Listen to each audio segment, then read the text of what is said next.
कर दो। हाँ हाँ, ठीक है। तो चलिए, नमस्कार, आप सभी लोगों का हार्दिक स्वागत है। तो जैसा कि पता है कि हम लोगों ने लास्ट क्लास में एंशियंट हिस्ट्री की हर्षवर्धन तक पढ़ा था। हर्षवर्धन के बाद क्या होता है कि हर्षवर्धन की मृत्यु के बाद बाकी के मतलब ऐसा कोई स्ट्रॉन्ग शासक यहाँ पे नहीं रह जाता है। तो इस स्थिति का फायदा कौन उठाती हैं? आसपास की क्षेत्रीय शक्तियां उठाती हैं। तो आसपास की जो क्षेत्रीय शक्तियां रहती हैं, ध्यान से समझिएगा, वो सब कहीं ना कहीं उस समय राजा के सामंत थे। मैंने आप लोगों को समझाया था ना कि गुप्त क्या लाते हैं? सामंती व्यवस्था लाते हैं, समझ रहे हैं? और सामंती व्यवस्था का सबसे ज्यादा नुकसान क्या होता था?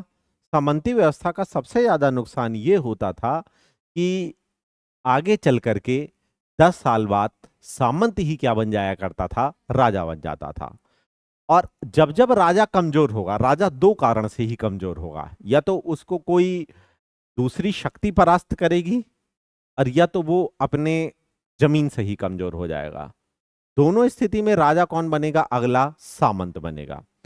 तो हर क्षेत्र में सामंत है कि नहीं है बताइए। जैसे हमने जबलपुर संभाग ले लिया उदाहरण के लिए, तो जबलपुर संभाग में का एक सामंत होगा, ग्वालियर संभाग का एक सामंत होगा, उज्जैन का एक सामंत होगा। और ये सब किसके अंडर में थे? कन्नौज के, यानी कि हर्षवर्धन के। अब हर्षवर्धन चला गया, तो जब चला गया तो उस समय राजधानी हमारी क्या थी बताइए? कन्नौज राजधानी थी हमारी। तो कन्नौज में रिक्तता आ जाती है, यानी कि स्पेस आ जाता है, खाली हो जाता है। ठीक है। तो इसी स्थिति का फायदा कौन उठाएंगे? सामंत उठाएंगे। तो जैसे उस समय सबसे ज्यादा स्ट्रांग कौन रहता है? सामंत। गुर्जर प्रतिहार। तो ये कहां? राजस्थान के सामंत थे। ठीक है। और दक्षिण में हम देखेंगे तो राष्ट्रकूट, ये भी किसके सामंत थे? चालुक्य के। फिर चालुक्य इनको सामंत बना लेते हैं, फिर ये चालुक्य के सामंत बन जाते हैं। समझ रहे हो क्या हो रहा है? यहां पल्लव, पहले चरण में चोल, फिर पल्लव, पल्लव के सामंत चोल, फिर चोल के सामंत पल्लव। समझ रहे हो कि नहीं? ठीक है। इसी प्रकार यहां पे कौन सा वंश था बताइए? पाल वंश था। ठीक है।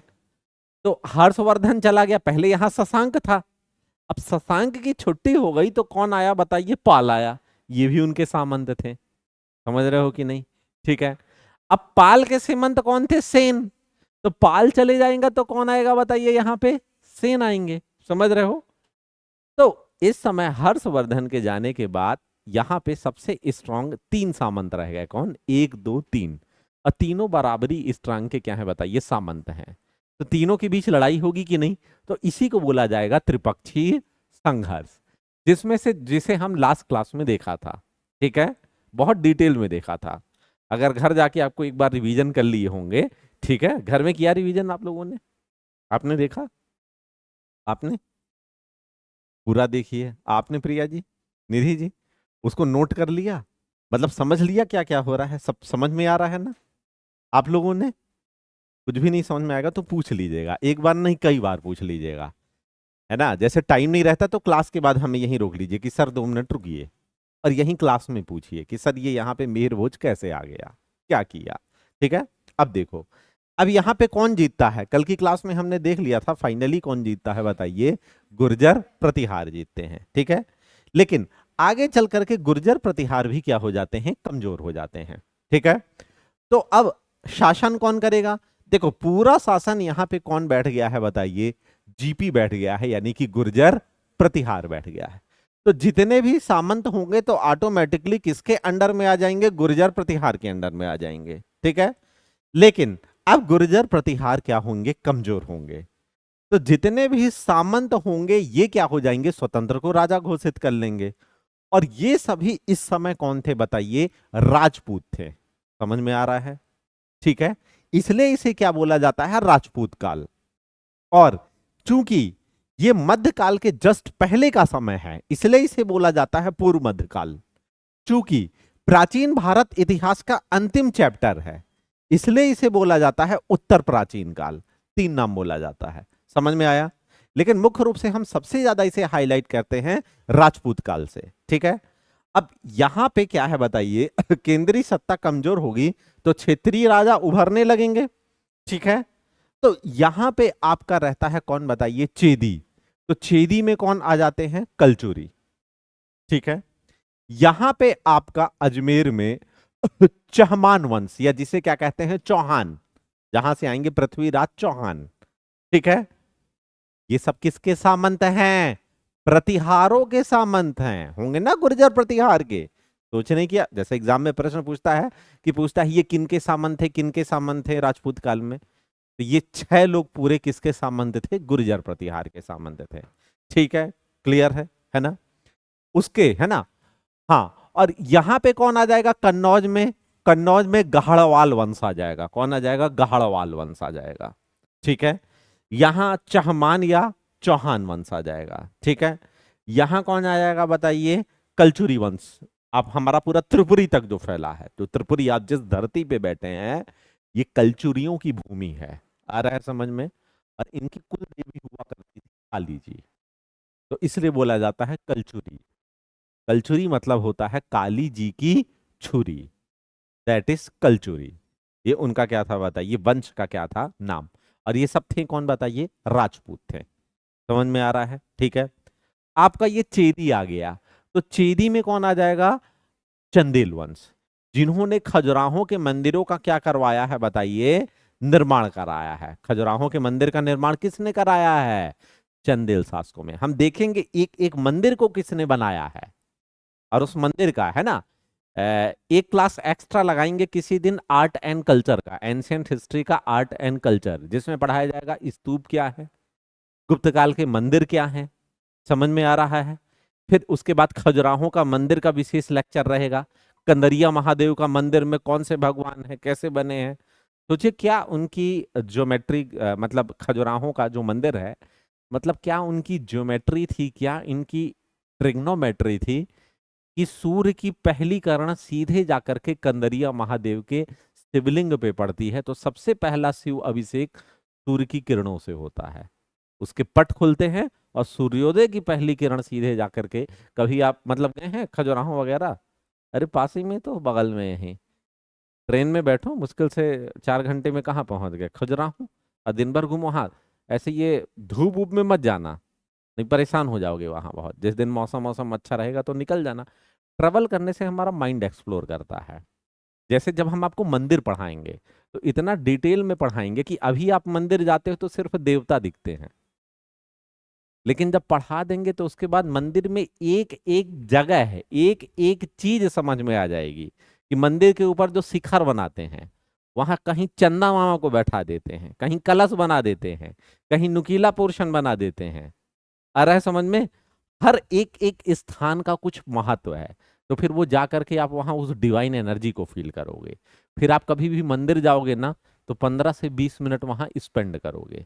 और खासकर पुराना मंदिर मिल गया तो कहो पता चला 2-3 घंटा सुबह से शाम हो गई वहीं बैठे रह गए। ठीक है, तो ये सब समझ में आया आप लोगों को। चंदेल वंश यहाँ पे एक्टिव हो जाएंगे। ठीक है, गुजरात, गुजरात में आएगा एक चौलुक्य वंश आएगा। कौन आएगा बताइए, चौलुक्य वंश आएगा। समझ रहे हो, तो ये सब क्या है, इस मतलब जो है, तो स्थिति का फायदा उठा करके यहाँ पे क्या आ जाएंगे बताइए, आ जाएंगे।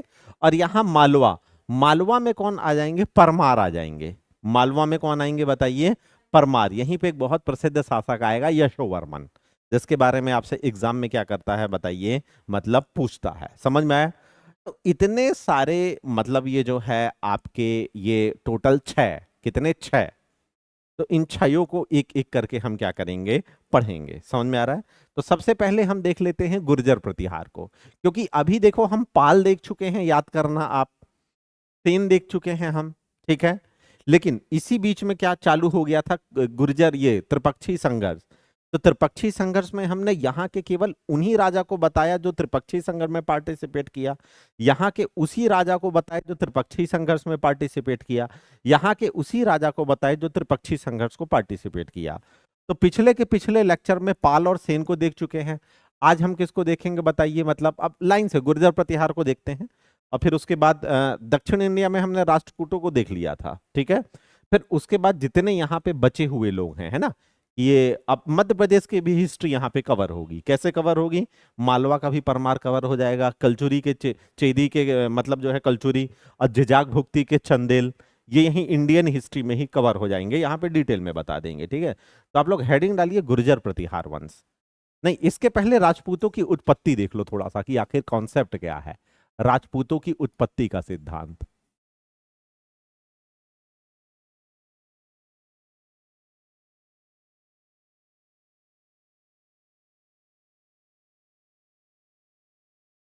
देखो, हम बता दें आप लोगों को, अभी रिसेंट के स्टडी से हमें यह पता चला है कि भारत में वास्तविक जाति का अस्तित्व विदेशी आक्रमणकारियों के साथ आया। समझना बात को। अभी तक हम क्या पढ़ते थे इतिहास में कि वैदिक काल के बाद उत्तर वैदिक काल आता है, और उत्तर वैदिक काल में क्या हो जाता है बताइए? जाति का अस्तित्व आ जाता है। वर्ण व्यवस्था जाति के रूप में क्या ले लेती है बताइए? मतलब एक उसका अमली जामा पहन लेती है। ठीक है, तो हम पढ़ते हैं ब्राह्मण क्षत्रिय वैश्य शूद्र, लेकिन वहां तक भी उतना ज्यादा प्रभाव नहीं था। लेकिन जब हमारे यहाँ विदेशी आक्रमण होता है, पहला विदेशी आक्रमण कौन करता है? ईरान का शासक राजा डेरियस। उसके बाद कौन करता है? सिकंदर करता है। फिर सिकंदर का सेनापति आता है, कौन आता है बताइए? सेल्यूकस। ठीक है, और वो आता है तो यहां से मतलब सब शादी यदि करके वापस चला जाता है। पहला चरण का खत्म। अब दूसरे चरण में आईएसपी के करते हैं। कौन करते हैं? हिंद यवन, शक, पहलव, कुषाण। तो ये भारी मात्रा में यहां एंटर कर लेते हैं। अब होता क्या है कि सिकंदर तो वापस चला गया था, डेरियस भी वापस चला गया था, लेकिन ये लोग वापस नहीं गए। ये चारों कहां चले गए? यहीं आ गए। तो अब इनका मूल रूप से कोई धर्म नहीं था, हालांकि इनका ये धर्म वैसा धर्म था कि मतलब सूर्य की थोड़ा बहुत पूजा की, ज्यादा डिटेल में नहीं था। और चूंकि मतलब ये एक कबीले से थे, ठीक है, तो इनके चूंकि मध्य एशिया में रहते थे, मध्य एशिया में खाने पीने के लिए कुछ था नहीं, जमीन उपजाऊ थी नहीं। आखिर आपसे कोई पूछे कि ये पूरे विदेशी आक्रमणकारी भारत क्यों आ रहे हैं, कोई नॉर्मल आपसे अगर पूछ ले या एग्जाम में पूछ ले, आजकल कॉन्सेप्टों से भी प्रश्न पूछ रहा है ना, तो आप क्या बताएंगे? आप बताएंगे कि क्योंकि भारत की जमीन उपजाऊ थी, मध्य एशिया की ये बर्बर जनजाति थी, इनके पास खेती करने के लिए कुछ नहीं था, रेगिस्तान था। तो भारत क्यों आते हैं? भारत आते हैं ये लोग क्योंकि भारत की जमीन क्या थी? उपजाऊ थी, इसलिए यहां पे आते हैं। और यहां 3 मौसम मिलते हैं, कितने? 3 मौसम। तो कितनी फसल हो जाती है? 3 प्रकार की फसल हो जाती है। हो जाती है कि नहीं? तो खाने पीने की अच्छी व्यवस्था है भारत में कि नहीं है? समझ रहे हो? तो इस कारण से लोग यहाँ आए। तो अब ये लोग वापस जाएंगे मध्य एशिया की नहीं जाएंगे? आप लोग जवाब दीजिए। नहीं जाएंगे, यहीं रहेंगे। कॉन्सेप्ट क्लियर है? अब यहां रह के अगर इनको यहां रहना है तो यहां की संस्कृति के साथ मिलना जुलना पड़ेगा कि नहीं? क्योंकि इनका धर्म स्ट्रांग नहीं है, इनका धर्म स्पेसिफाइड नहीं है, लेकिन भारत का धर्म स्ट्रांग और स्पेसिफाई है। तो आकर के यहीं पे मिक्स हो जाएंगे। कैसे मिक्स हो जाएंगे? कोई बौद्ध बन जाएगा, मिनांडर बौद्ध बना कि नहीं बना? समझ रहे हो? कोई शैव बन जाएगा, कोई वैष्णव बन जाएगा, और फिर यहीं पे ये लोग शादी कर लेंगे। तब जाकर के जाति व्यवस्था का क्या है, थोड़ा सा बहुत ज्यादा मतलब स्ट्रांग। जो क्षत्रिय वर्ण से शादी करेगा तो फिर बोलेगा चलो अब हम क्षत्रिय जाति के हुए। ठीक है, जो ब्राह्मण वर्ष से करेगा वो ब्राह्मण, जो वैश्य, जो शूद्र। समझ रहे हो? जैसे आगे चल करके मैंने पढ़ाया था कि स्कंदगुप्त के समय में एक और विदेशी आक्रमण आएगा, हूण का आक्रमण आएगा। और हूणों को क्या कहा गया है? म्लेच्छ कहा गया है। और हूणों को म्लेच्छ क्यों कहा गया है? इसलिए म्लेच्छ कहा गया है क्योंकि वो मतलब नहाने धोने में यकीन नहीं करते थे। जैसे आप लोग का ठंडी में जैसे मासिक या साप्ताहिक, या जब ठंड चली जाए तो उसके बाद नहाएंगे, क्योंकि ठंड क्या है? बहुत ज्यादा है। ठीक है, समझ रहे हो? या डीओयू से स्नान हो रहा है। ठीक है, क्लियर है? तो इसलिए अब यहीं पे जाति व्यवस्था इतनी चरम पे आ जाती है कि जब 9वीं सदी आती है तो फिर से फाइट होती है सबसे ज्यादा 3 लोगों के बीच, क्योंकि पाल वंश जो आएगा ना, ये बौद्ध धर्म को बहुत ज्यादा संरक्षण दे देगा। ठीक है, और कहते हैं कि बौद्ध का दूसरी बार और सबसे अंतिम बार सबसे ज्यादा प्रचार प्रसार हुआ तो किसके समय में हुआ? पाल के समय में। तो पाल किसको बढ़ाएंगे? बौद्ध को बढ़ाएंगे। समझ रहे हो? ठीक है, और इसी बीच शंकराचार्य आएंगे। तो शंकराचार्य हिंदू धर्म की पताका को क्या कर देंगे? लहरा देंगे चारों दिशाओं में, और 4 मठ की स्थापना करेंगे। अब बोलेंगे कि आने वाले समय में इन चारों जगह में एक एक शंकराचार्य बैठेंगे जो कि सनातन धर्म का क्या करेंगे बताइए, प्रतिनिधित्व करेंगे। ठीक है, तो इसी बीच में राजपूत भी अपने आप को सर्वश्रेष्ठ दिखाएंगे। अब राजपूतों का इतिहास कोई पूछे तो देखना, ये लेक्चर के बाद कंट्रोवर्सी नहीं होनी चाहिए, जो लिखा है उसके आधार पे बता रहे हैं। कौन कौन बता रहे हैं? स्मिथ बता रहे हैं, भंडारकर बता रहे हैं, मैं नहीं बता रहा हूं। कौन बता रहे हैं? स्मिथ बता रहे हैं और भंडारकर बता रहे हैं। ये लोग मिलजुल करके क्या है, एक मुल्ला जुला समझ लो कि राजपूतों की उत्पत्ति का सिद्धांत क्या बता रहे हैं। तो राजपूतों की उत्पत्ति का सिद्धांत ये लोग ये बताते हैं, ठीक है, कि हुआ क्या था कि एक कॉन्सेप्ट बताते हैं कि ये जो विदेशी लोग आए आक्रमणकारी थे, ठीक है, तो ये लोग यहाँ के क्षत्रिय वर्ण के साथ शादी किए, तो यही लोग क्या बन गए? राजपूत बन गए। समझ गए? कुछ लोग हूण को क्या बता रहे हैं कि म्लेच्छ है, और कुछ लोग हूण को ही क्या बता दे रहे हैं कि यही क्या है बताइए, राजपूत हैं। ठीक है, फिर अब राजपूतों ने अपने आप को श्रेष्ठ बताने के लिए कहा कि परशुराम आए थे, और परशुराम ने धरती को छत्री विहीन कर दिया। तो छत्री विहीन करने के कारण यहाँ पे राजपूत नहीं रह गए। अब भारत में इतने सारे विदेशी आक्रमण हो रहे हैं, अब भारत की भूमि को सुरक्षित करना है, तो यहाँ पे वशिष्ठ ऋषि राजस्थान के आबू पर्वत में जाकर के यज्ञ करते हैं। इसे कहते हैं अग्निकुंड का सिद्धांत, राजपूतों की उत्पत्ति का अग्निकुंड का सिद्धांत। तो वहां से यज्ञ करते हैं, तो यज्ञ करने से कुछ राजपूत उत्पन्न होते हैं उस यज्ञ से। और कौन कौन उत्पन्न होते हैं? तो आपके चहमान वंश, जिससे पृथ्वीराज चौहान आएगा, आपके कलचुरी वंश चेदी का, जिजाग भुक्ति का चंदेल वंश, मालवा का परमार वंश, ठीक है, और गहड़वाल वंश, जो कि कहां बैठेगा? कन्नौज पर बैठेगा।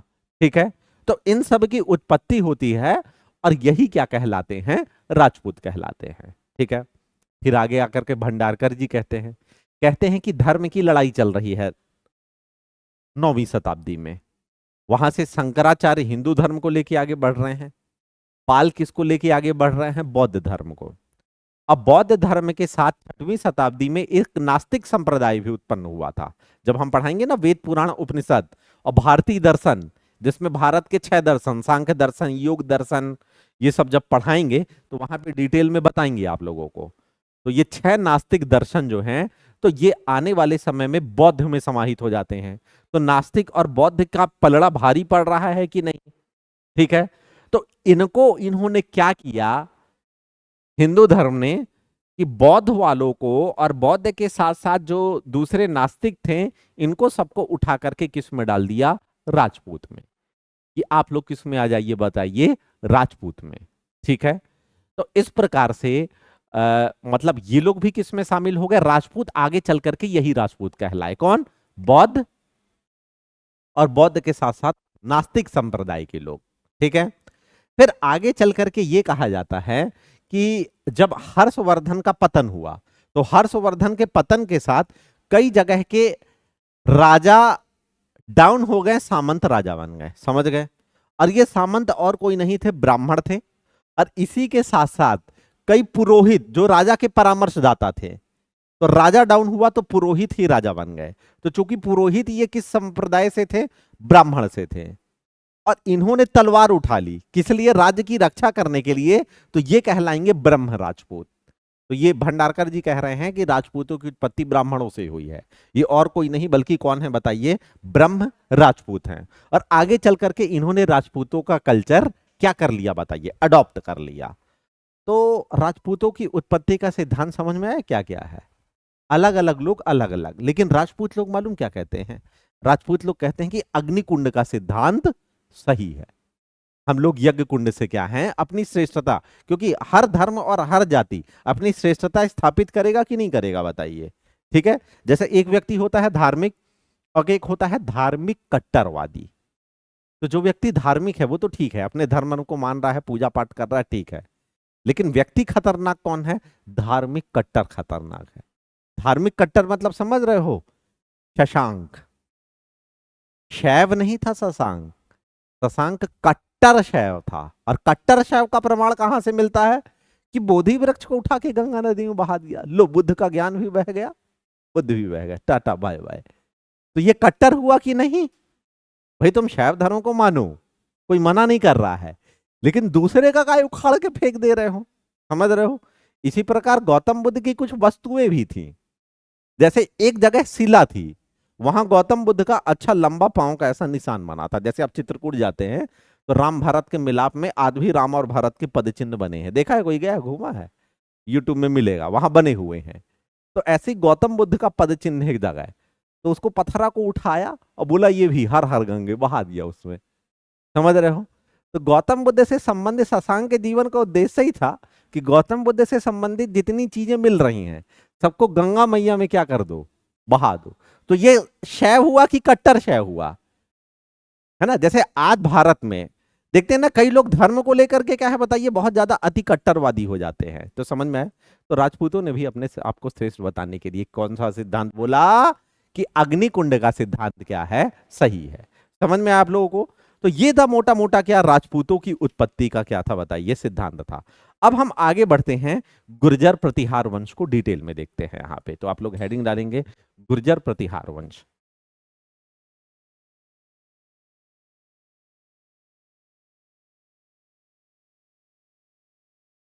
इसका हम शॉर्ट में नोट्स भेज देंगे कि किस किस ने क्या कहा है, दो दो लाइन में, है ना। तो इन फ्यूचर आपको कभी एग्जाम में एक रेफरेंस लेने के लिए लिखाई खा नहीं रहे हैं कि पता चला लिखाने में ही पूरा टाइम जाया हो जाए, ठीक है। चलो, तो यहाँ पे आप लोग हेडिंग डालेंगे गुर्जर प्रतिहार वंश।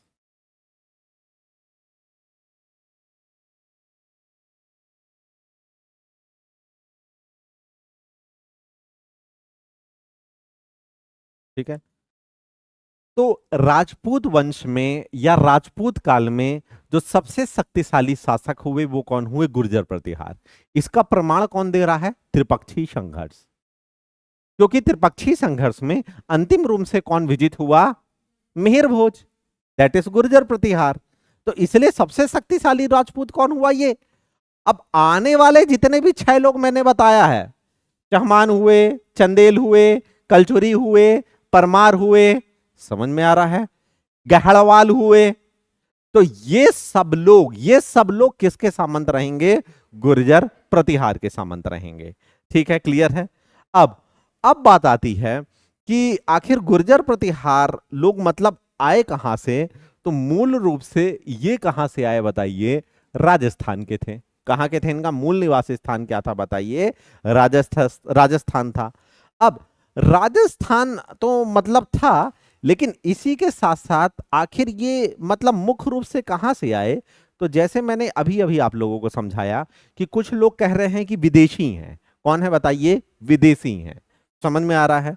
तो कुछ लोग कह रहे हैं कि जो हूण आए थे ना, स्कंदगुप्त के समय में हूणों का आक्रमण हुआ था, तो ये जो हूण आए थे, यही हूण ही कौन है, गुर्जर प्रतिहार। ये आए यहां आक्रमण किए राजस्थान वाले क्षेत्र में और यहीं मिक्सड अप हो गए। लेकिन अब गुर्जर प्रतिहार अपने आप को क्या बोलेंगे, तो गुर्जर प्रतिहार बोलते हैं कि नहीं, हम अग्निकुंड से उत्पन्न हुए हैं। कहां से उत्पन्न हुए हैं, अग्निकुंड से उत्पन्न हुए हैं। ठीक है। अब अब बात आती है यहां पे, ठीक है, कि इसका संस्थापक कौन था। तो नागभट्ट प्रथम था इसका संस्थापक। तो इसका संस्थापक कौन था, नाग भट्ट फर्स्ट, यानी कि प्रथम। इसका क्या था बताइए, संस्थापक था। ठीक है। अब बात आती है कि ये जो नागभट्ट है, ठीक है, तो इसने इसने सिंध क्षेत्र में अरब आक्रमण को पूरी तरह से रोक के रखा था। मतलब क्या हुआ, देखो यहां पे ये है राजस्थान, और यहां पे आपका सिंध है जो वर्तमान में कहां है, पाकिस्तान में। ठीक है। और इसी समय पैरेलल में मैंने बताया कि विदेशी आक्रमण होगा। पहले किसका आक्रमण होगा बताइए, अरब का होगा। अरब प्रदेश से आगे चल करके सबसे प्रतापी शासक कौन आएगा जो आक्रमण करेगा, गजनी। गजनी प्रदेश का नाम है, गजनवी उसका नाम है। गजनी प्रदेश का नाम है, गजनवी उसका नाम है। ठीक है। तो इसके समय में खूब सारे अरब आक्रमण होंगे। तो अरब आक्रमण सिंध पे होंगे, तो इसको पूरी तरह से रोक देगा। ठीक है। कौन रोक देगा बताइए, नागभट्ट प्रथम। समझ में आया। तो ये नागभट्ट प्रथम की सबसे बड़ी क्या थी बताइए, उपलब्धि थी। क्या थी बताइए, नागभट्ट प्रथम की सबसे बड़ी क्या थी बताइए, ये उपलब्धि थी। और आपको पता है इतना ज्यादा यहाँ पे गुर्जर प्रतिहारों का वो रहा है कि गुर्जर प्रतिहार के कारण ही अरब लोग यानी मुस्लिम आक्रमणकारी लोगों को 300 साल लग गए यहां को जीतने में। ये सब बाउंड्री को किसने रोके रखा था? क्योंकि बाउंड्री में कौन बैठा था? गुर्जर प्रतिहार। लेकिन गुर्जर प्रतिहार का पतन होता है ना, तो उसका सबसे बड़ा भीषण विध्वंसकारी परिणाम क्या निकल करके सामने आता है? ये मुस्लिम आक्रमणकारी हम पे हावी हो जाते हैं और इनका शासन हो जाता है। समझ में आया? तो गुर्जर प्रतिहार के बारे में सबसे ज्यादा इंपॉर्टेंट बात क्या है कि 300 साल तक अरब आक्रमण को रोक करके रखा था। समझ में आया? शॉर्ट में आप कहीं नोट में लिख लेंगे कि 300 साल तक जीपी गुर्जर प्रतिहारों ने अरब आक्रमण को रोक करके रखा था। कितने सालों तक बताइए? 300 सालों तक। ठीक है, क्लियर है ना? अब इसका पुत्र आता है, आप लोग बहुत अच्छी तरह से परिचित हैं, अगला शासक इसका पुत्र, दैट इज वत्सराज। वत्सराज ही त्रिपक्षीय संघर्ष में सबसे पहले क्या करता है? अगुवाई करता है कि नहीं? कल पढ़े थे ना वत्सराज को। ठीक है, यानी सबसे पहले त्रिकोणीय संघर्ष में, सबसे पहले किसमें बताइए? त्रिकोणीय संघर्ष में कौन करता है बताइए? भाग लेता है। कौन भाग लेता है? वत्सराज भाग लेता है। ठीक है, क्लियर है ना? लेकिन आप लोगों को यह भी पता है पहले पक्ष में कि यहां से वत्सराज आएगा, वहां से धर्मपाल आएगा, वत्सराज जाकर के पीटेगा, किसको हटाएगा? इंद्रायुध को, उसके बाद पीटेगा धर्मपाल को, लेकिन नीचे से राष्ट्रकूट का आ जाएगा ध्रुव, और ध्रुव किसको पीटेगा? धर्मपाल को पीटेगा और वत्सराज को। तो वत्सराज किससे पराजित हो जाएगा? ध्रुव से। त्रिपक्षीय संघर्ष का प्रथम चरण याद आ रहा है? ठीक है, तो वत्सराज त्रिपक्षीय संघर्ष में हार जाता है। किससे हार जाता है बताइए? ध्रुव से। क्या परिणाम होता है त्रिपक्षीय संघर्ष में? कल आप पढ़ चुके हैं वत्सराज के साथ। ठीक है, क्लियर है ना? अच्छा, ये लोग अपनी अपनी राजधानी जो है, जब नागभट्ट आता है तो ये अपनी राजधानी किसको बनाता है? भीलमाल को बनाता है। लेकिन वत्सराज अपनी कैपिटल जालौर को बना देता है। किसको बना देता है? सुरक्षित रहने के लिए जालौर को बना देता है। ठीक है, कि कहीं ध्रुव उस तक ना आ जाए, तो ये कहां चला जाता है? फिर आगे हट करके जालौर को जाता है। कोई पूछे क्यों जाता है? ध्रुव से बचने के लिए या राष्ट्रकूटों से बचने के लिए, अपने आप को सेव करने के लिए। समझ में आया? अब अगला शासक आता है नागभट्ट द्वितीय। कौन आता है? नागभट्ट द्वितीय। ठीक है, क्योंकि नागभट्ट वन आ चुका है। आगे बढ़े हम, इतना समझ में आया? ठीक है, अगला शासक जो हमारा आता है दैट इज नागभट्ट सेकेंड। अब समझिएगा, ठीक है। नागभट्ट सेकंड के बारे में जो सबसे ज्यादा जानकारी मिलती है वो हमें इसके ग्वालियर अभिलेख से मिलती है। कहां से मिलती है? ग्वालियर अभिलेख से मिलती है। ठीक है, अब ग्वालियर अभिलेख से हमें क्या जानकारी मिलती है?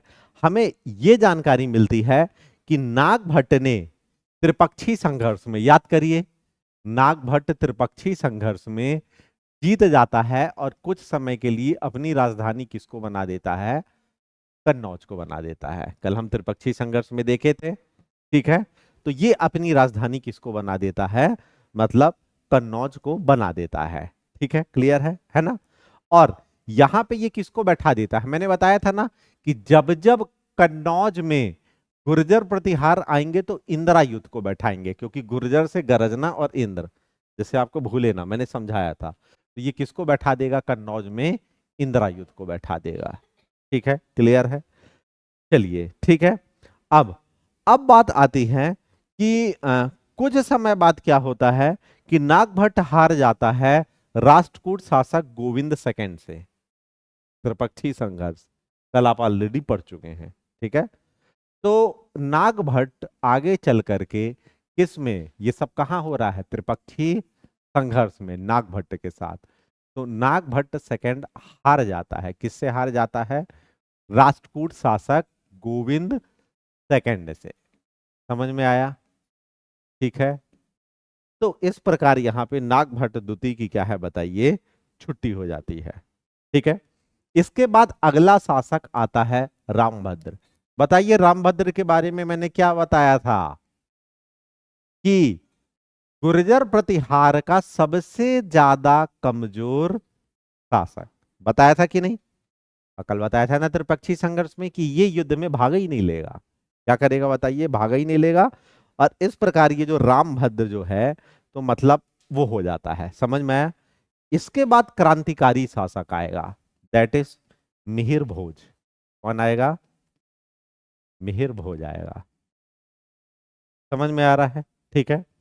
अब ये जो मिहिर भोज आएगा तो इसके बारे में आप लोग समझिए, ये सबसे ज्यादा इंपॉर्टेंट शासक है गुर्जर प्रतिहार का।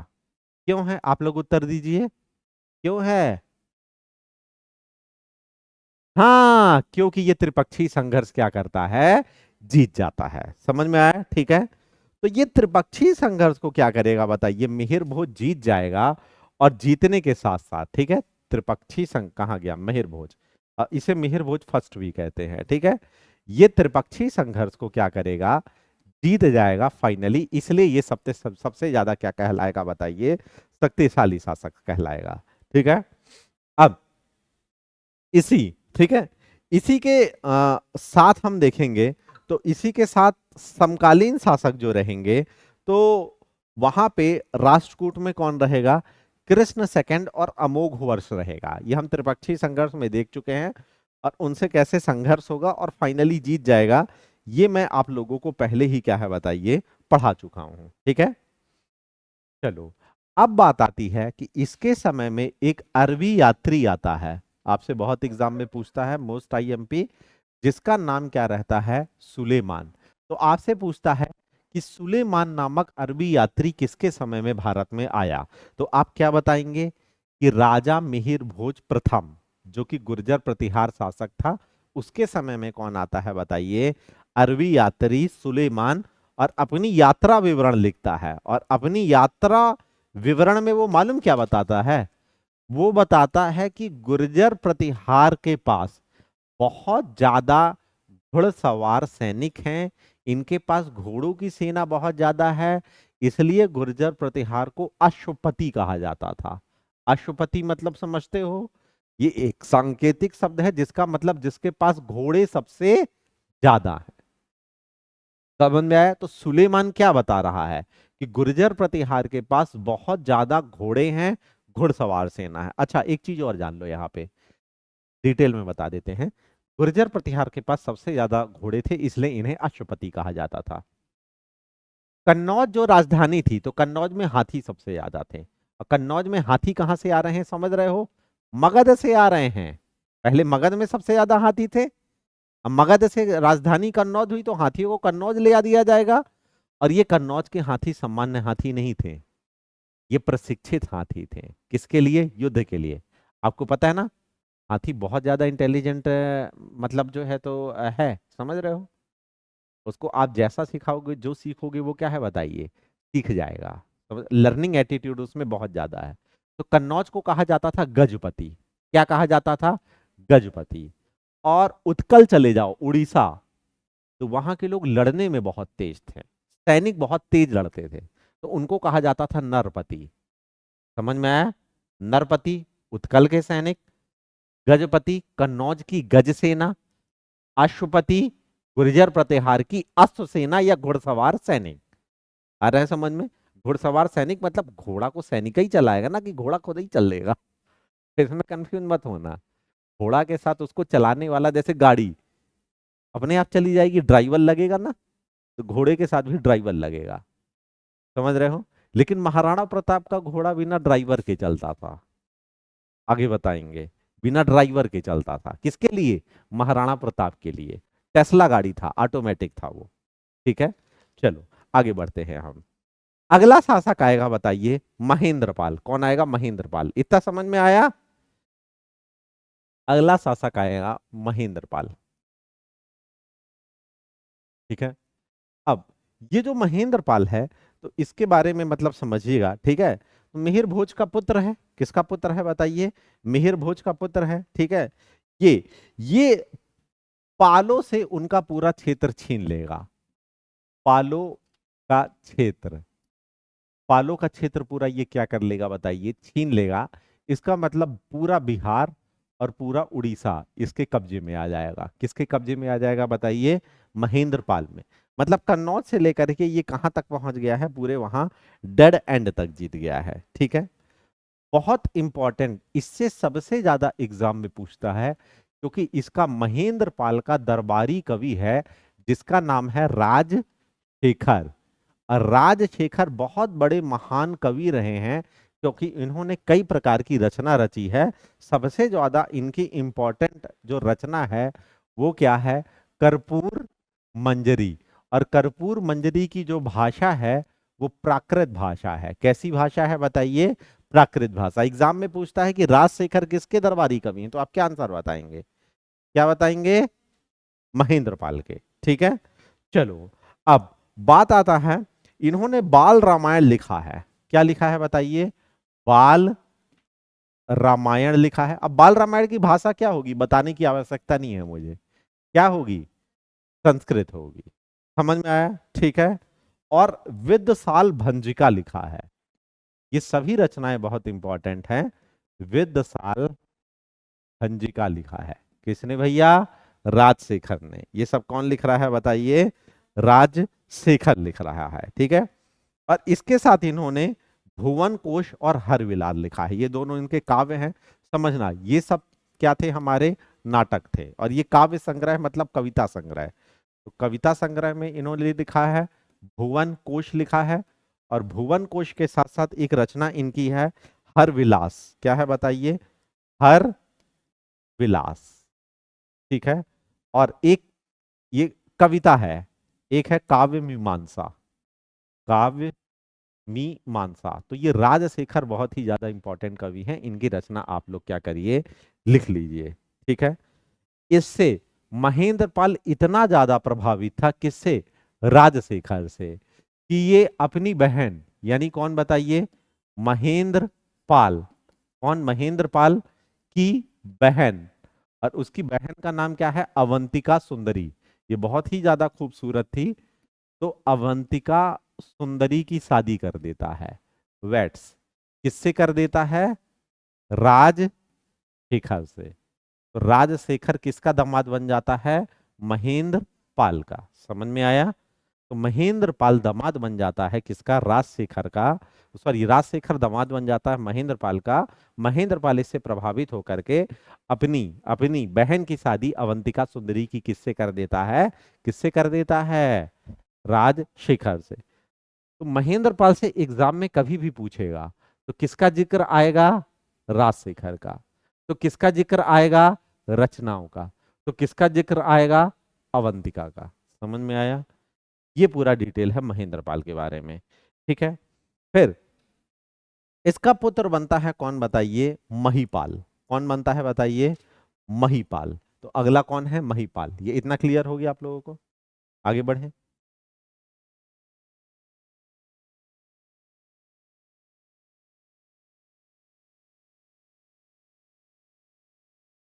अब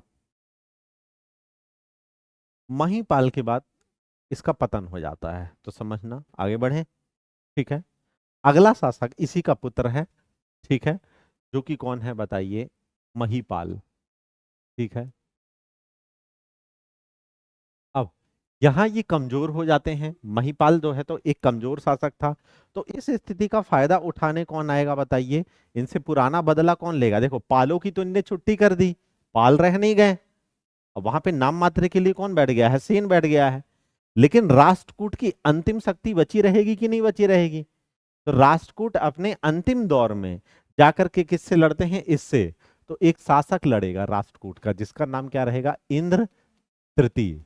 इंद्र तृतीय लड़ेगा। ये राष्ट्रकूट शासक है, और ये जीत जाएगा और महिपाल से छुड़ा लेगा। क्या छुड़ा लेगा? उज्जैन। उज्जैन पर क्या कर लेगा? अधिकार। उज्जैन पर किसका अधिकार हो जाएगा बताइए? इंद्र तृतीय का अधिकार हो जाएगा। समझ में आया? अब इंद्र तृतीय आकर के कहाँ बैठ गया है बताइए? उज्जैन आ गया है। आ रहा है समझ में? ठीक है, क्लियर है ना? अब बात यह है कि कुछ समय बाद राष्ट्रकूट दोबारा वापस चले जाएंगे। क्यों चले जाएंगे? नीचे संघर्ष चल रहा है चालुक्य से। ठीक है, तो आगे चल करके यहाँ पे क्या हो जाएगा? नेक्स्ट, कि राष्ट्रकूट कहाँ चले जाएंगे? वापस। और आपसे कभी भी कोई पूछेगा बार बार राष्ट्रकूट वापस क्यों जा रहे हैं, क्योंकि वहां क्या चल रहा है? आपसी संघर्ष। कभी राजा बनाने को लेके संघर्ष, कभी चालुक्यों से संघर्ष। अभी किससे संघर्ष चल रहा है? यहाँ चालुक्यों से संघर्ष चल रहा है। ठीक है, तो इस प्रकार आप देखेंगे यहाँ पे कि मतलब जो है ये आने वाले समय में इसका पतन हो जाता है, कमजोर हो जाता है। इसके समय में भी एक अरबी यात्री आता है। ठीक है, आपसे पूछेगा कि सुलेमान नामक अरबी यात्री किसके दरबार में आया, तो आप क्या बताएंगे? बताइए, मिहिर भोज। ठीक है, फिर आपसे आगे पूछेगा कि महिपाल के समय में कौन अरबी यात्री आएगा, तो उसका नाम है अल मसूदी। क्या नाम है? अल मसूदी। तो अल मसूदी किसके समय में आएगा? बताइए, महिपाल के समय में। ठीक है, और सुलेमान किसके समय में आएगा? मिहिर भोज प्रथम के समय में आएगा। ठीक है, क्लियर है? अब इसके बाद मतलब कोई भी खास लोग नहीं रह जाते हैं। ठीक है, तो आगे चल करके इनसे जो भी यहाँ पे इनके सामंत थे, जैसे इनके सबसे नजदीकी सामंत जो थे वो कौन थे? बताइए, जिजाक भुक्ति के चंदेल। और जिजाक भुक्ति के चंदेल इस समय सबसे ज्यादा स्ट्रांग बन गए हैं। तो ये लोग क्या करेंगे यहाँ पे? इसके बाद इस साम्राज्य का क्या हो जाएगा? पतन होगा। और सबसे पहले इसमें आक्रमण कौन करेगा? इन्हीं के सामंत, और इनके सामंत कौन है? चंदेल। और चंदेल इनका सबसे इंपॉर्टेंट किला है, कलिंजर का किला। कौन? कलिंजर का किला। समझ रहे हो? ठीक है, जस्ट कन्नौज है, यहीं पे लगा हुआ है आपका कलिंजर का किला। और कलिंजर का किला जो है ना, वो अभेद किला है। अभेद किला मालूम, समझ रहे हो? जिसे भेदा ना जा सके। इतनी ऊंचाई पे जाकर के बना है कि जैसी कोई आक्रमण कर रहा है ना, कुछ नहीं करना है, सीधे से बड़ा सा पत्थरा लेके ढुका देना है, तो जितने भी आएंगे तो सब चपिल जाएंगे। तो कलिंजर के किले में जो बैठेगा ना, ऑटोमेटिक बहुत शक्तिशाली, क्योंकि किसकी ताकत है? प्रकृति की ताकत है। समझ में आया? तो कलिंजर के किले में क्या कर लेंगे? अपना आक्रमण कर देंगे। तो इसलिए यहाँ पे चंदेल वंश कलिंजर वाला क्षेत्र, कलिंजर यानी वर्तमान का चित्रकूट के जस्ट ऊपर, समझ रहे हो? यूपी का बांदा जिला लग जाएगा। तो बांदा चित्रकूट से लेकर के यहाँ पूरा टीकमगढ़। ठीक है, और टीकमगढ़ से यहाँ पूछा मतलब मध्य प्रदेश का देखे तो कौन सा पठार बोला जाएगा? बुदेलखंड का पठार। तो पूरा बुदेलखंड का पठार किसके अंडर में आता था? इन्हीं चंदेल। तो चंदेल क्या जीत लेंगे इससे? कलिंजर का, कलिंजर का दुर्ग।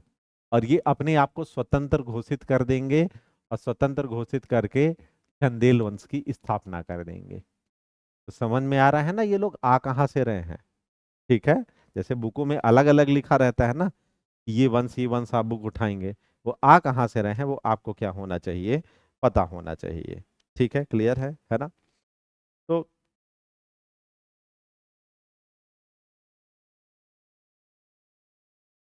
ठीक है, और इसी इसी समय क्या होगा? ये ठीक इसी समय जो महमूद गजनवी रहेगा, ठीक है, इसको बहुत गंदा पीटेगा गजनवी को। इसको कौन पीटेगा? विद्याधर। अब विद्याधर कौन है? कोई और नहीं है, वो चंदेल शासक है। ठीक है, क्लियर है? और यहाँ पे ये लोग बहुत कमजोर पड़ गए हैं। ठीक है, कौन कमजोर पड़ गए हैं? गुर्जर प्रतिहार। तो गुर्जर प्रतिहार में एक व्यक्ति रहता है, वो बहुत कमजोर रहता है, जिसका नाम क्या रहता है? बताइए। राज्यपाल था। ठीक है, तो राज्यपाल, और राज्यपाल है कौन? तो ध्यान दीजिए, ये कौन है? गुर्जर प्रतिहार है। इतना ज्यादा कमजोर शासक था, इतना ज्यादा कमजोर शासक था कि महमूद गजनवी जब इस पे आक्रमण करता है तो ये क्या करता है? भाग जाता है। फिर से समझो, महमूद गजनवी आक्रमण करता है राज्यपाल पे, तो राज्यपाल भाग जाता है। ठीक है, तो सबसे ज्यादा प्रतापी शासक था विद्याधर। तो विद्याधर बोलता है कि तुमने गलत किया, भले तुम अपना सर कटा लेते, मर जाते, लेकिन तुमको युद्ध से भागना नहीं था। तो ये जाकर के राज्यपाल को मार देता है। फिर से समझना क्या कहानी हो रही है। देखो, जीपी का पतन होगा। ठीक है, जीपी के सामंत कौन? चंदेल। तो ये क्या जीत लेंगे? कलिंजर का दुर्ग। किससे जीतेंगे? जीपी से। तो चंदेल वंश स्थापित हो जाएगा। लेकिन यही पैरेलल में एक घटना हो जाएगी। पैरेलल में क्या घटना होगी? जीपी का अंतिम शासक कौन रहेगा? राज्यपाल। तो महमूद गजनवी किस पे अटैक करेगा? राज्यपाल पे। तो ये भाग जाएगा। इससे कौन नाटक इस परेशान होगा? विद्याधर। तो पहले तो जाकर के ये पहले फेज में किसको सबक सिखाएगा? इसको। इसको भगा देगा, ये भाग जाएगा वापस गजनी प्रदेश। समझ में आया? अब इसका क्या करेगा ये क्यों भागे क्यों थे? अपना सर कलम करवा लेते ना, क्योंकि राजपूत लोग कभी भागते नहीं है। तो इसलिए अब तुम्हारा अंत। समझ में आया? तो कैसे विद्याधर आ रहा है, चंदेल आ रहे हैं, और कैसे जीपी जा रहे हैं, पूरा समझ में आ गया? क्लियर है ना? तो ये क्या थे बताइए? हमारे गुर्जर प्रतिहार वंश। कौन सा वंश था बताइए? गुर्जर प्रतिहार वंश था। तो समझ में आया आप लोगों को गुर्जर प्रतिहार वंश पूरा? ठीक है। इसके बाद पाल वंश और सेन वंश तो हम क्या कर चुके हैं बताइए? पढ़ चुके हैं पूरी तरह से। ठीक है, क्लियर है ना? तो अब आगे पढ़ते हैं हम। अगला वंश जो कन्नौज में आ जाएगा वो कौन आ जाएगा बताइए? गढ़वाल वंश। कौन आ जाएगा? उत्तर भारत में गढ़वाल वंश। कहां पे आ जाएगा? गुर्जर प्रतिहार के स्थान पे। गुर्जर प्रतिहार की छुट्टी हुई, चंदेल तो अब कलिंजर से लेकर के नीचे तक राज करेंगे। कन्नौज पे कौन आएगा? तो गढ़वाल आ जाएंगे। तो अगली हेडिंग डालिए गढ़वाल वंश। यहाँ पे थोड़ा शासक ज्यादा है, ठीक है? आप लोग घबराइएगा नहीं, इसीलिए इसे हम मतलब दो पार्ट में कर देंगे, ठीक है? कल हम मॉडर्न इंडिया फिर चालू करेंगे। क्या चालू करेंगे? Modern India. तो थोड़ा सा राजपूत काल के दो शासक को कल पढ़ेंगे और फिर मॉडर्न इंडिया पढ़ेंगे। तो गढ़वाल वंश समझ में आया? तो गढ़वाल आखिर हैं कौन? तो गढ़वाल कोई और नहीं बल्कि प्रतिहारों के क्या है बताइए? सामंत है। कौन है ये? प्रतिहारों के सामंत हैं। ठीक है, क्लियर है ना? और इनकी, ठीक है, इनकी मुख्य रूप से जैसे कोई पूछेगा प्रारंभिक राजधानी, तो पहली राजधानी इनकी काशी थी, इसलिए इन्हें काशी नरेश भी कहा जाता है। लेकिन अब गुर्जर प्रतिहार का पतन हो जाएगा, तो पतन हो जाएगा तो कन्नौज में आकर के ये बैठ जाएंगे। तो इनकी बाद की राजधानी क्या हो जाएगी? पोस्ट कैपिटल क्या हो जाएगी? कन्नौज हो जाएगी। समझ में आया ना? तो गढ़वाल को क्या बोला जाता है? काशी नरेश भी बोला जाता है। इसीलिए क्या बोला जाता है? काशी नरेश। और काशी नरेश के साथ साथ इन्हें क्या बोला जाता है? समझ रहे हैं? गढ़वाल के साथ साथ इन्हीं को बोला जाता है राठौर। कई लोग बोलते नहीं है कि हम राठौर वंश से हैं। तो राठौर वंश से, या कई लोग अपना नाम, जैसे मेरे साथ एक मित्र लिखता था तो कहता था हम पुनीत राठौर हैं। हमने कहा क्या कहानी तुम्हारे वंश की? तो वो जानता ही नहीं था कि गढ़वाली है। समझ रहे हो? और एक गढ़वाल दूसरे हैं जो उत्तराखंड में है, वो पहाड़ी लोग हैं, वो अलग लोग हैं। कंगना राणाउत जो लोग जो हैं वो अलग हैं। ठीक है, इतना समझ में आया आप लोगों को कि नहीं समझ में आया? ठीक है, चलो। अब बात आती है कि इसकी स्थापना किसने की थी? तो चंद्रदेव ने की थी। ठीक है, किसने की थी? चंद्रदेव ने। समझ में आना? ठीक है। आपसे कोई पूछेगा इसका संस्थापक कौन था, ठीक है, तो इसका संस्थापक था चंद्रदेव, या इसी को कहते हैं चंद्रादित्य। कहीं कहीं पे इसका नाम क्या मिलेगा? चंद्रादित्य मिलेगा। समझ में आ रहा है? ठीक है। तो अब इनकी भी कहानी कुछ और थी। इनकी मूल कहानी पे अगर हम जाए ना, इनके बेस में, तो ये प्रतिहारों के सामंत थे, समझना। अब प्रतिहार कमजोर हो जाएंगे, बीच में कन्नौज खाली रहेगा, चंदेल आएंगे तो कलिंजर का दुर्ग जीत लेंगे। और इसी वक्त कलचुरी, चेदी के कलचुरी, हमारा पूरा क्षेत्र त्रिपुरी वाला, ठीक है, तो कलचुरी स्ट्रांग हो जाएंगे। तो इनके शुरू के दो शासक कलचुरी के अधीन रहेंगे। यानी इनके जो शुरू के दो शासक थे, आपसे पूछेगा कि सामंत किसके थे? तो प्रतिहारों के।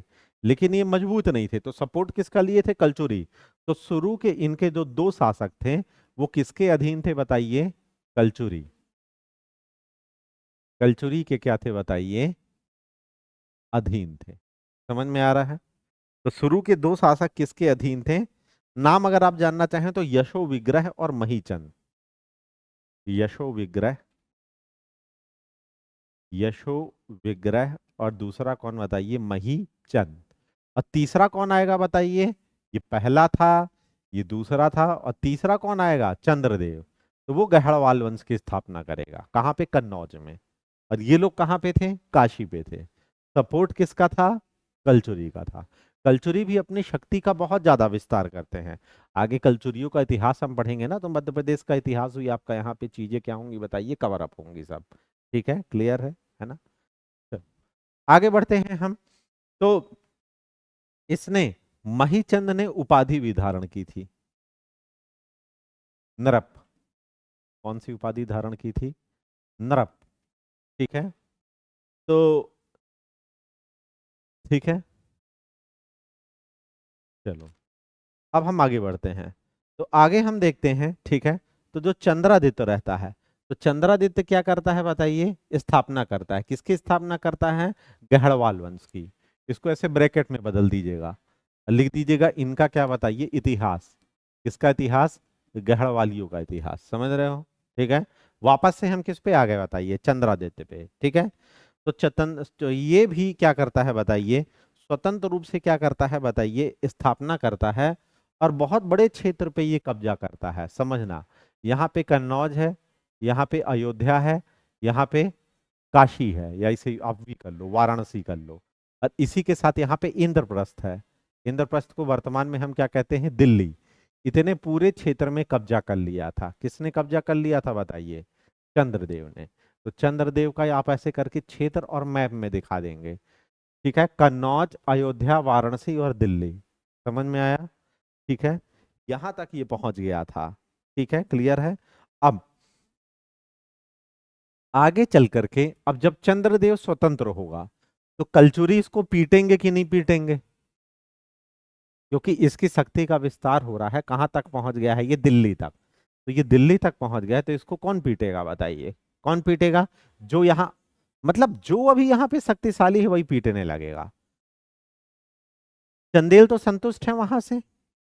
उनका आगे चल करके, मतलब यहाँ मालवा क्षेत्र से संघर्ष होगा, वहां पढ़ेंगे, वो वहां उलझे हैं। मतलब सब एक दूसरे से लड़ रहे हैं, समझ रहे हो। तो ये इसका संघर्ष किससे होगा, इस राजा का संघर्ष किससे होगा, कलचुरी से होगा। और आपको पता है, ये कलचुरियों को मालूम क्या कर देगा, परास्त कर देगा।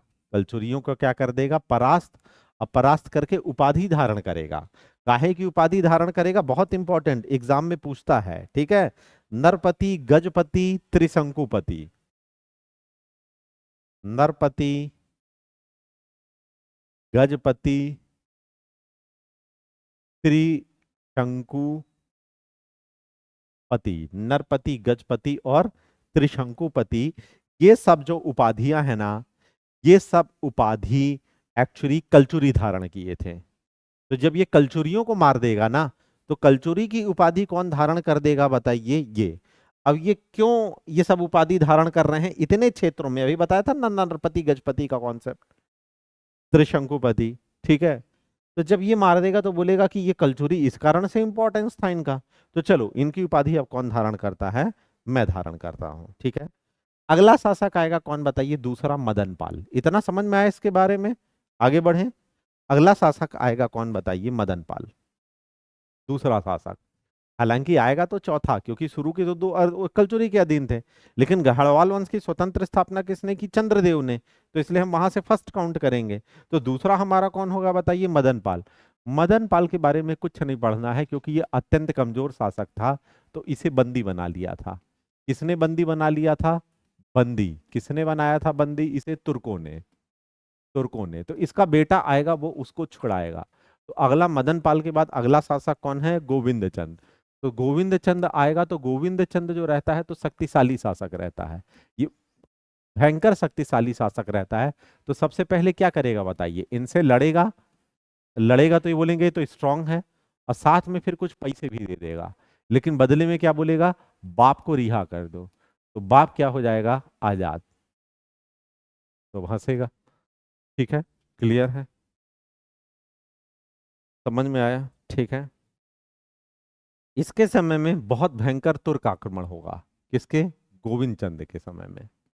तो गोविंद गोविंद चंद के समय में तुर्क आक्रमण होगा। और ये जीत जाएगा।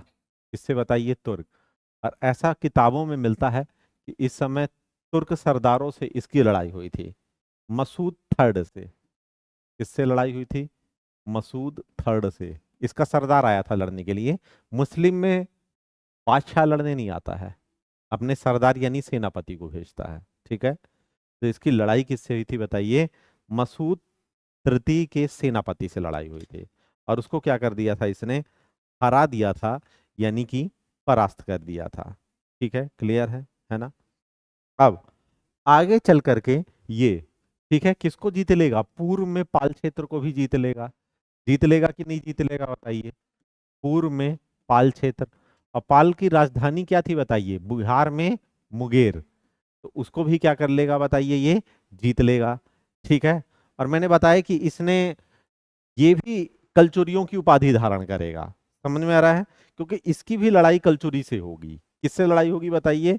इसकी भी कलचुरियों से लड़ाई होगी, तो कलचुरियों को पराजित करेगा। ठीक है, ये भी किसको पराजित करेगा? क्योंकि कलचुरी एक्टिव है ना। देखो, कलचुरी यहाँ पे भी ये लड़ने आएंगे कि नहीं? क्योंकि भैया सबसे पहले ये लोग तो किसके अधीन थे? ये तो बोले नौकर कैसे मालिक बन रहा है।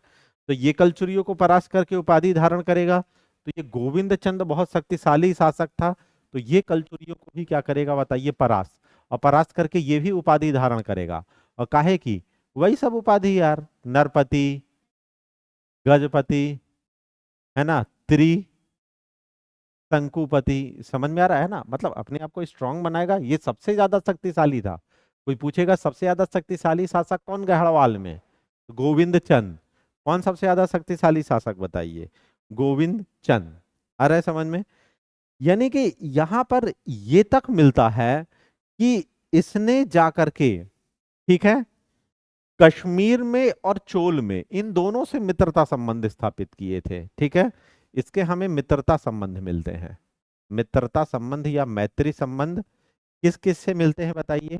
ऊपर वहां कश्मीर में, और दक्षिण में किससे बताइए?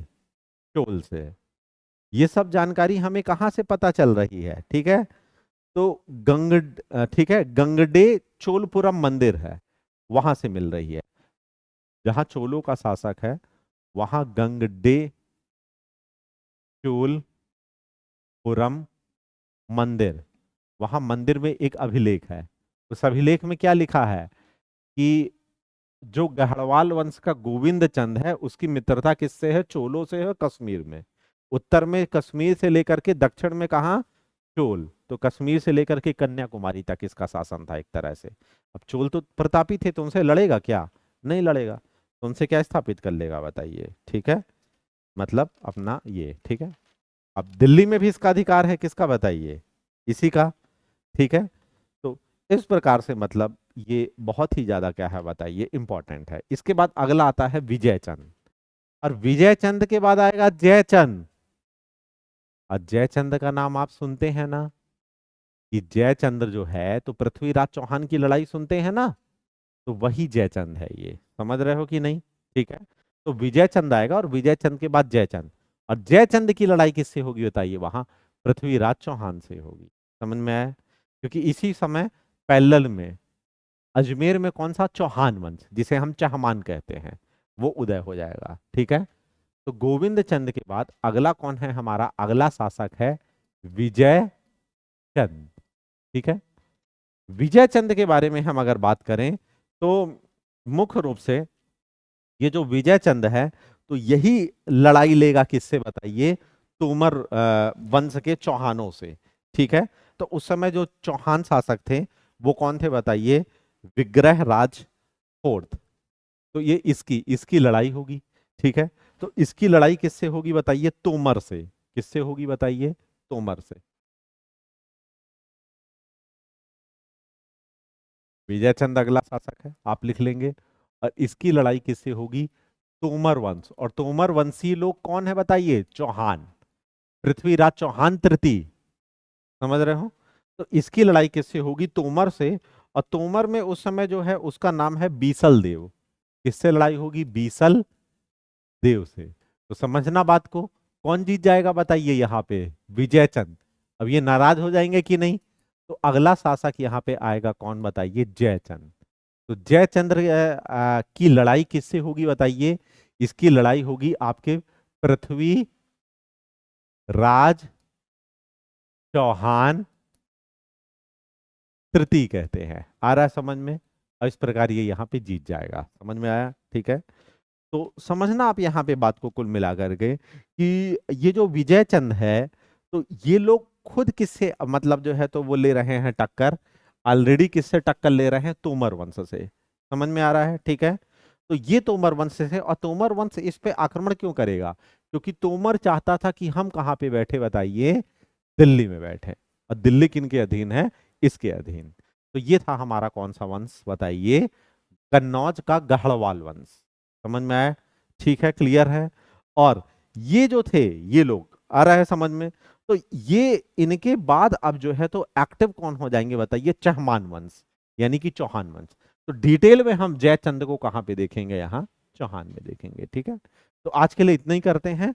एक लेक्चर राजपूत कॉल का और आएगा, छोटा सा, मुश्किल से 30 मिनट का, जिसमें हम चंदेल को भी समझेंगे, मालवा के परमार को भी समझेंगे, चौहान को भी समझेंगे। ठीक है। आज इतना ही, जिससे आप राजाओं में कंफ्यूज ना हो जाएं। ठीक है। इनको अच्छे से आप रिवीजन करके आइएगा। तो कल हम ये पढ़ेंगे, शुरू के 30 मिनट, और फिर 1 घंटे कल क्लास लगेगी किसकी? मॉडर्न इंडिया की। कल की क्लास बहुत इंपॉर्टेंट है, क्योंकि मॉडर्न इंडिया का पूरा इंट्रोडक्शन होगा। बिना उसके आपको लिंक समझ में नहीं आएगी कि कौन कौन कहाँ से कैसे आ रहा है, क्या हो रहा है। कल की क्लास करने के बाद 50% समझ आएगी, किसमें? मॉडर्न इंडिया में आ जाएगी।